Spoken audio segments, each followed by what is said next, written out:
Àpẹẹlẹ Ọlọ́run fún àǹfààní tí ó fún wa ní àkókò yìí láti wà lórí ètò yìí. Àpẹ fún gbogbo tí ó jẹ́ àtún gbogbo tí ó ń ṣe nínú ayé ẹnì kọ̀ọ̀kan wa. Fẹ́ ká ka ìwé Títù orí 3 ẹsẹ̀ 5. Fẹ́ ká wo ọ̀rọ̀ kan níbẹ̀. Ọ̀rọ̀ kan yìí ó jẹ́ ohun tó so mọ́ ìgbàlà tí fún ẹni tí ó bá ti ní ìgbàlà ohun tí a ní. Ìwé Títù orí 3 ẹsẹ̀ 5 ní kì í ṣe nípa iṣẹ́ tí àwa ṣe nínú òdodo, ṣùgbọ́n gẹ́gẹ́ bí àánú rẹ̀ ni ó gbà wá là. Àwa mọ̀ gbọ́ o, ó ní nípa ìwẹ̀nù àtúnbí àti ìsọdi titun ẹ̀mí mímọ́. Mo pe kókó rí wàásù yìí ní ìsọdi titun, Regeneration. Ìsọdi titun, Regeneration. Ẹ ṣé Ọlọ́run dáadáa nítorí pé ẹ̀yin ni ẹni agbára. Mi ò mọ̀rọ̀ yìí ṣàlàyé, ṣùgbọ́n mo fẹ́ kí ẹ̀yin Ọlọ́run kẹ́ ẹ mọ̀ọ́mọ̀ lo àlàyé ọ̀rọ̀ yìí nínú ọkàn àti ayé ọ̀pọ̀lọpọ̀ ènìyàn. Pé kí agbára tó wà ní ọ̀rọ̀ yín kó lè ní ipa rere nínú ayé wa. Kí ọkàn gbogbo kí ó lè di ẹni ìgbàlà tí kò tí ì di ẹni ìgbàlà. Kí ayé tí kò ní ìtumọ̀ kó lè bẹ̀rẹ̀ sí ní ìtumọ̀. Ògo ni forúkọ mímọ́ yín. Jésù Olúwa wa. Àmín. Ṣé rí ìyípadà àti dídi àtúnbí, wọ́n jẹ́ nǹkan tí ó ṣòro yà nípa. Nítorí pé ìyípadà ó ní ìgbà tí ènìyàn bá yí kúrò nínú èrò pé ìgbé ayé tí mò ń gbé ìkùkù sí ọ̀nà ó tó mi gbà mí là, ó tó mú mi dọ́run, sí iṣẹ́ tí Jésù ṣe lórí igi àgbélébù. Eléyìí sì ni ohun tí ó ń sọ ní di àtúnbí, tó ń sọ ní di ẹ̀dá titun nípasẹ̀ agbára ẹ̀mí mímọ́. Kì í ṣe nípasẹ̀ agbára ẹni, kì í ṣe nípasẹ̀ ọgbọ́n ẹni, kì í ṣe nípasẹ̀ ìmọ̀ ẹni tàbí òye ẹni. Kí wá ní ìsọdi tuntun? Ó túmọ̀ sí títúnibí, títúnidá tàbí ìbíkejì. Ìbíkejì yìí ó jẹ́ ìṣẹ̀lẹ̀ kan gbòógì bí ìbí àkọ́kọ́. Ìgbà wo ni ìbí àkọ́kọ́? Ìyẹni lóyún ẹni. Wọ́n lóyún ẹni fún bí oṣù 9. Tẹlòmíì kì í tó bẹ́ẹ̀, tẹlòmíì máa jù bẹ́ẹ̀ lọ díẹ̀. Nígbà tó sì lóyún ẹni ní ọjọ́ kan, bóyá nípa gbígbin tàbí iṣẹ́ abẹ, ọmọ wá sílé ayé. Ìjọ kan gbòógì. Bákan náà ni ìbíkejì. Ó jẹ́ n tó gbọ́dọ̀ ṣẹlẹ̀ ní ọjọ́ kan gbòógì. Ọ̀pọ̀lọpọ̀ àwọn èèyàn ni wọ́n máa ń dàtúnbí lọ́sọ̀ọ̀sẹ̀. Ọ̀pọ̀lọpọ̀ àwọn ènìyàn ni wọ́n máa ń dàtúnbí lóṣooṣù. Àwọn kan wà tó jẹ́ pé láti dàtúnbí lónìí, wọ́n á máa tètè sọ dídàtúnbí wọn nù. Kì í pẹ́ tí dídàtúnbí wọn fi máa ń ṣẹlẹ̀. Torí pé gbogbo ìgbà làwọn máa ń sọ tiwọn nù. Ṣẹ́rí tí Jésù bá sọ ní di àtúnbí, èèyàn kì í sọ nù. Torí pé èèyàn kọ́ ló ń dì í mú. Jésù ló ń di ẹni mú. Olórin yẹn ní èmi kọ́ ni mò ń di àpáta náà mú, àpáta náà ló ń dì mí mú. Ta sì ní àpáta ayérayé? Jésù Kristi ni. Àpáta tí kì í sọ nílẹ̀, àpáta tí kì í ta nínú, àpáta tí kì í yí padà ni Jésù. Òun la fi pè ní àpáta ayérayé. Òun ló fi jẹ́ pé ìgbàlà ayérayé òun ló ń fi fúnni pẹ̀lú. Ǹjẹ́ ẹ mọ̀ pé dídi àtúnbí ó ṣe pàtàkì? Ta ni ó ṣe pàtàkì fún àwọn amòfin bíi Nikodémù. Nikodémù ó mọ gbogbo òfin, ó sì jẹ́ ẹni tí a pè ní olóyè. Ó jẹ́ ẹni tí gbogbo ìlú kà sí ènìyàn ńlá. Bẹ́ẹ̀ni wá sọ pé nínú ìwé Jòhánù orí 3 pé ó tọ̀ Jésù wá ní òru. ìjòyè lápẹ́ àbí ó sì jẹ́ ẹni tí wọ́n mọ̀ láàrin àwọn Júù. bí wàá sọ ní ẹsẹ̀ kẹta pé Jésù dá wí fún un pé lóòótọ́ ni mo wí fún ọ bí kò ṣe pé a tún ènìyàn bí òun kò lè rí ìjọba Ọlọ́run. bóyá olóyè ní bóyá olóyè ìlú Ìbàdàn àbí olóyè ìlú míì, bóyá aláṣẹ kan ní, bóyá olóyè ẹgbẹ́ kan ní, ibì kan ṣàwà tẹ́ ti joyè. ǹjẹ́ ìwọ̀n pẹ́yìn lẹ nílò láti dàtúnbí? bóyá ẹ̀yin sì ní ẹ̀ṣẹ̀ tó pọ̀, ẹ nílò ìsọdọ̀tun pẹ̀lú ẹ̀yin náà. bóyá ẹ̀ṣẹ̀ tí ẹ ti pààyàn jìnnà bíi Sọ́ọ̀lù ará Tásù, ẹ wà ń bẹ̀, ojú yín ni wọ́n ló máa ń ṣe tí wọ́n bá ń lẹ òkúta fún àwọn tí wọn ò ṣẹ̀, fún àwọn oníwàásù. bóyá àwọn ti kópa nínú bí ni. láìpẹ́ mo tẹ̀lé àwọn ìránṣẹ́ Ọlọ́run kan àjọ lọ wàásù níbì kan, níbi tí a sì ti ń wàásù yẹn ẹnìkan sì sọ̀kò mọ́kàn nínú àwa tá à ń wàásù. kò burú, bóyá àwọn ló tiẹ̀ sọ̀kò níjọ́ náà, ìjọ mọ̀ pé o nílò láti dàtúnbí. níjọ́ tí wọ́n ń sọ Stefanu lóko, Sọ́ọ̀lù ló ń bá wọn gbaṣọ dání pé ó yá ẹ múra sí i, ẹlẹ̀ ló kò pa. bóyá ìwọ ẹ̀ṣẹ̀ tiẹ̀ pọ̀ débi pé aláìṣẹ̀ ni wọ́n máa dá lẹ́bi. bí àwọn olórí àlùfáà ṣe ṣe níjọ́sí tí wọ́n ní dá Bárábà sílẹ̀ kàn án má gbélébù. ṣé kí n sọ wọn pé ìwọ pẹ̀lú o nílò láti di àtúnbí? bóyá ẹ̀ṣẹ̀ rẹ pọ̀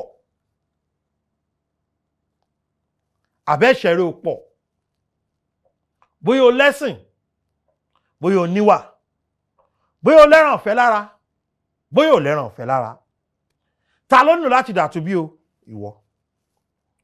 ẹ gbọ́ bí Jésù ṣe sọ nínú ìwé Jòhánù orí 3 yẹn ẹsẹ̀ 7. ó ní kí ẹnu kí ó má ṣe yà ọ́, nítorí mo wí fún ọ pé a kò lè ṣe aláìtún yín bí. Jésù ń jẹ́ kó yé yín pé ẹ méjì ó yà yín lẹ́nu, a nílò láti tún yín bí ni.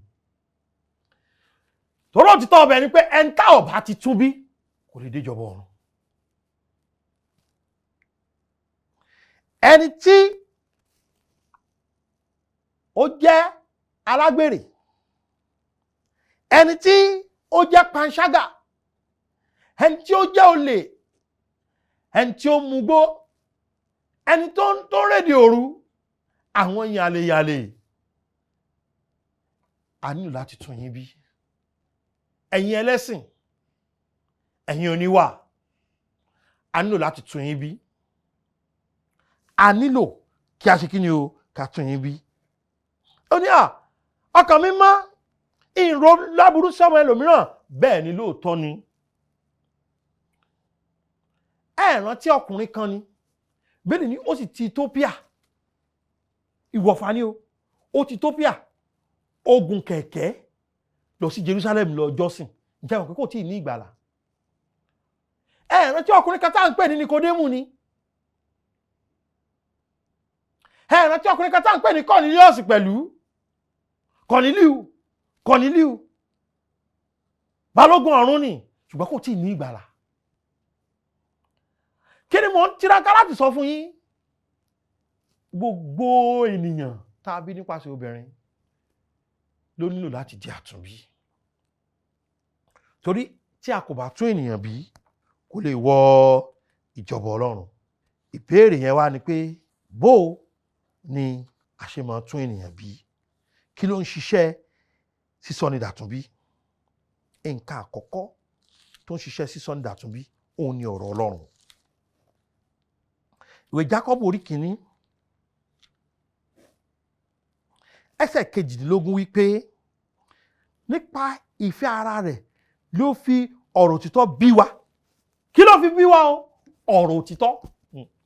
sórí ó ṣàkíyèsí pé èmi kì í fẹ́ èbó sí ọ ní tàbí kí n máa sọ fàbú tàbí ìtàn àròsọ ọ̀rọ̀ Ọlọ́run ni mò ń lò torí pé irúgbìn ọ̀rọ̀ Ọlọ́run ó ló mú ìgbàgbọ́ wá ìgbàgbọ́ yìí láti fi ń tún wa bí bẹ́ẹ̀ wá sọ pé ìgbàgbọ́ wá nípa gbígbọ́ àti gbígbọ́ nípa ọ̀rọ̀ Ọlọ́run téèyàn bá ti gbọ́rọ̀ Ọlọ́run kò lè di àtúnbí bẹ́ẹ̀ wá sọ ní orí kìíní yẹn ẹsẹ̀ 22 pé nípa ìfẹ́ ara rẹ̀ ni ó fi ọ̀rọ̀ òtítọ́ bí wa bó ló ṣe bí wa o nípasẹ̀ ọ̀rọ̀ òtítọ́ ntí ó jẹ́ irúgbìn nìyẹn ìwé Pétérù kìíní ẹ̀yin náà ìwé Pétérù kìíní orí kìíní yẹn náà ni ẹsẹ̀ 23 ó ní bí a ti tún yín bí kì í ṣe láti inú irú tí ìdíbàjẹ́ wá bí kò ṣe èyí tí kì í díbàjẹ́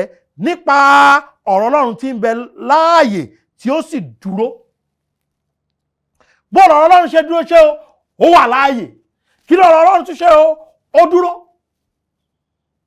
inú ẹ̀ ló ti rí bó ṣe lè dàtún bí kì í ṣe lójú àlá kì í ṣe lójú ìran kì í ṣe nípa ṣẹ́ẹ̀sìn ṣe rí ọkùnrin ìwọ̀fara Tópíà yẹn nínú ìwé Iṣẹ́ àwọn Àpọ́stélì orí 8 yẹn níjọ́ pẹ̀lú gbogbo ẹ̀sìn tó ní kò tí ì ní ìgbàlà níjọ́ tí ó di ẹni ìgbàlà ó ń ka ìwé wòlíì Àìsáyà ni kì í ṣe ojú àlá ni wọ́n ti wàásù ìrere fún ó gba Jésù ni ó ní ọjọ́ kan pàtó mo ní mo fi sọ fún wa pé bí ìbí àkọ́kọ́ ṣe jẹ́ ọjọ́ kan pàtó la bí ọ nínú oṣù báyìí o gbọ́dọ̀ ní ọjọ́ kan pàtó tá a bí ọ sínú ẹbí Ọlọ́run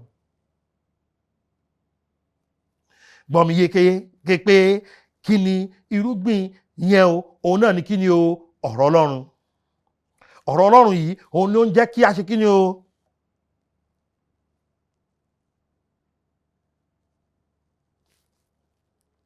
òun ló wà ó dúró títí láéláé ṣe rí ìdí tọ́pọ̀lọpọ̀ òfin tí ìdàtúnbí tí wọ́n sì rò pátúnbí làwọn òun nípa làwọn ńlá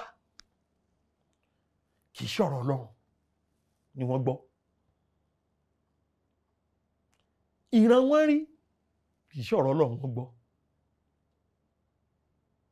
ṣé wọ́n ti gbọ́ ọ̀rọ̀ Ọlọ́run tó ṣàlàyé ipò tó wà pẹ̀lẹ́ṣẹ̀ ni ọ́ ṣé wọ́n ti gbọ́ ọ̀rọ̀ Ọlọ́run tó ṣàlàyé pé ikú lè rí ẹ̀ṣẹ̀ rẹ pé o jẹ̀bi àti wọ ọ̀run àpáàdì ǹjẹ́ ìwọ ti gbọ́ ọ̀rọ̀ Ọlọ́run tó ṣàlàyé pé ìyè àìnípẹ̀kun ń bẹ fún ọ lọ́fẹ̀ẹ́ wípé kì í ṣe nípa iṣẹ́ òun la fi ń gbà wá là pé tí ó bá dọ̀tun tí ó bá tún ọ bí kì í ṣọ̀rọ̀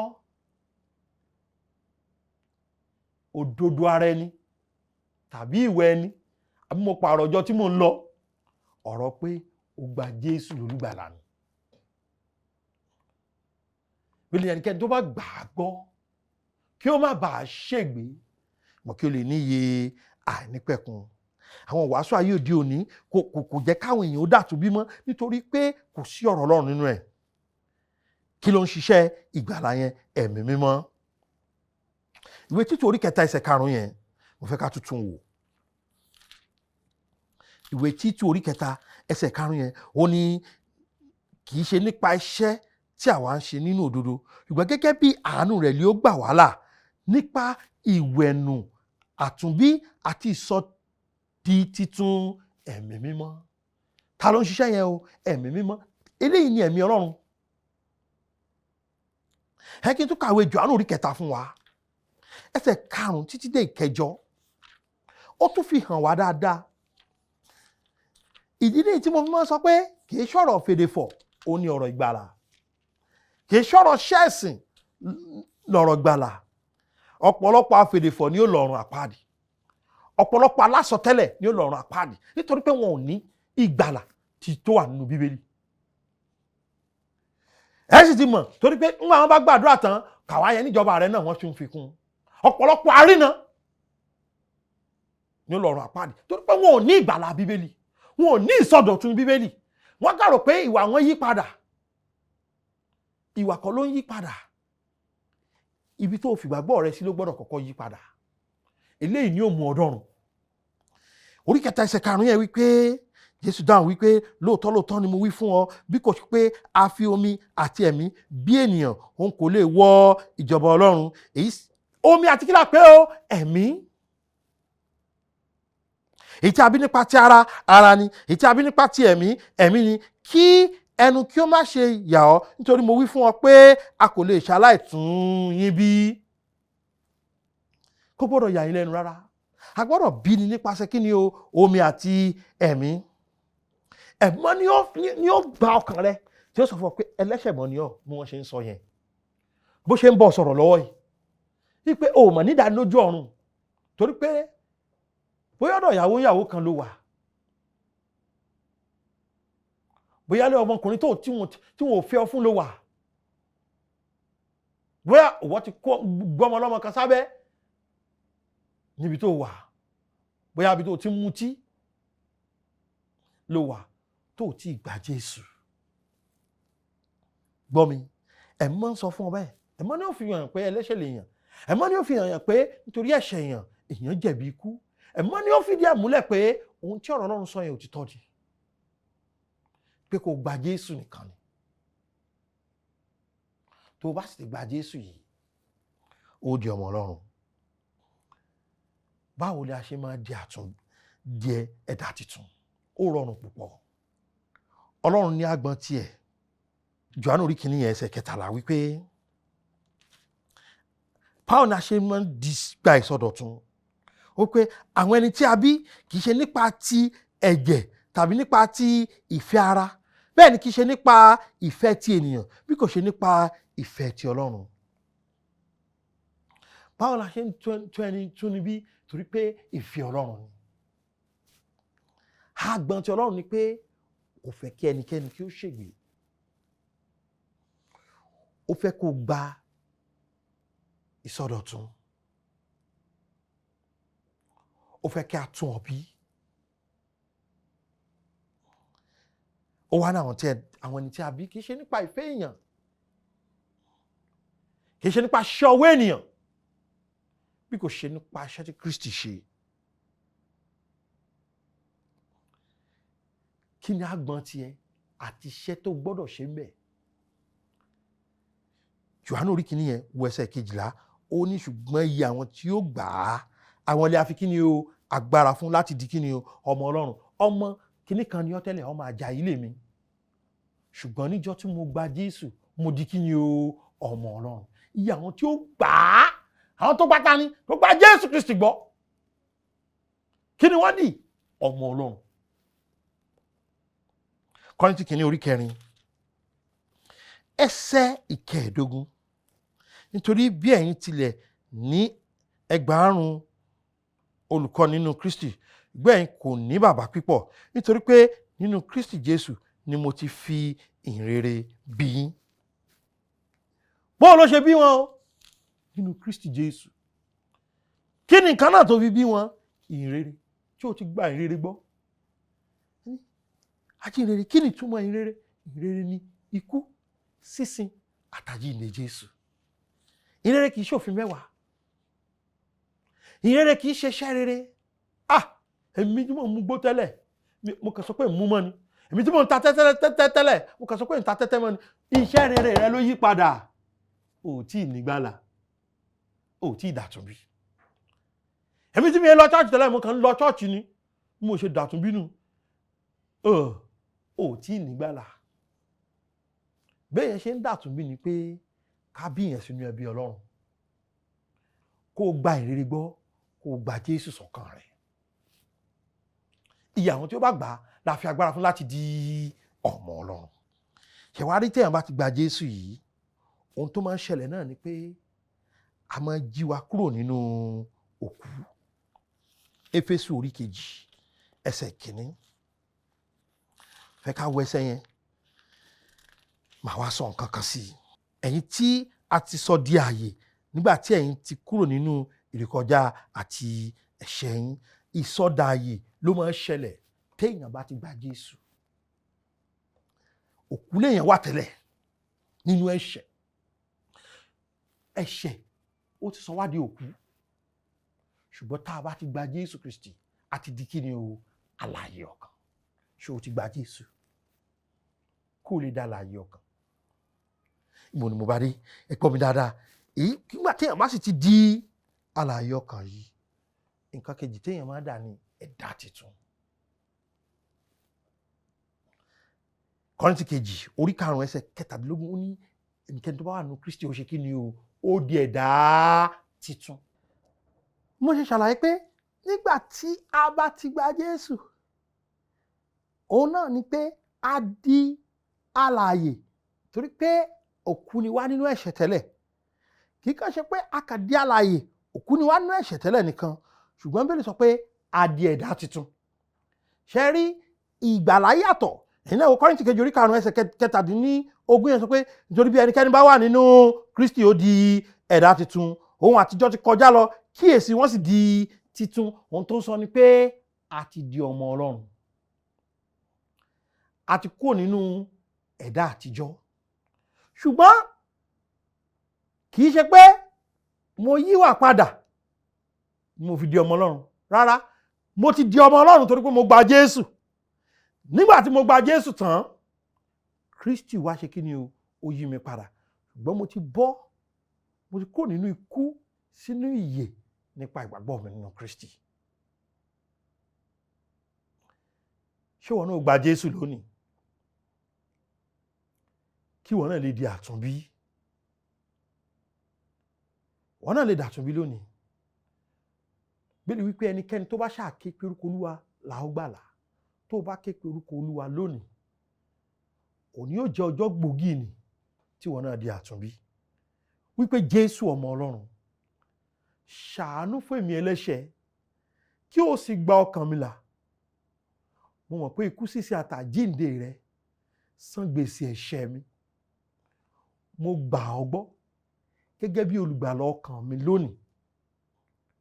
Ẹ ṣé torí pé ẹ ti sọ mí di ọmọ Ọlọ́run. Jésù Olúwa wa. Àmín. A dúpẹ́ Ọlọ́run fún àwọn tí ó ti pe Kristi sọ́kàn wọn lónìí. Mo gbàdúrà pé kí wọ́n lè máa dàgbà nínú oore ọ̀fẹ́ Kristi yìí àti nínú òye ìgbàlà ọ̀fẹ́ yìí. Ní orúkọ Jésù Olúwa wa. Àmín. Mo fẹ́ gbọ́ látọ̀dọ̀ yín fún ẹni tí ẹ̀kọ́ yìí kò yé dáadáa, àbí fún ẹni tó ní ìbéèrè, tàbí fún ẹni tẹ́ ẹ ṣẹ̀ṣẹ̀ gba Jésù. Ẹ pè mí sórí 07038085652 àti 07087682122 àti 07055307492. Àlàáfíà Ọlọ́run kó máa bá yín gbé. Ó dàbọ̀. Oore ọ̀fẹ́ ṣá ni ìgbẹ́kẹ̀lé mi, Jésù kò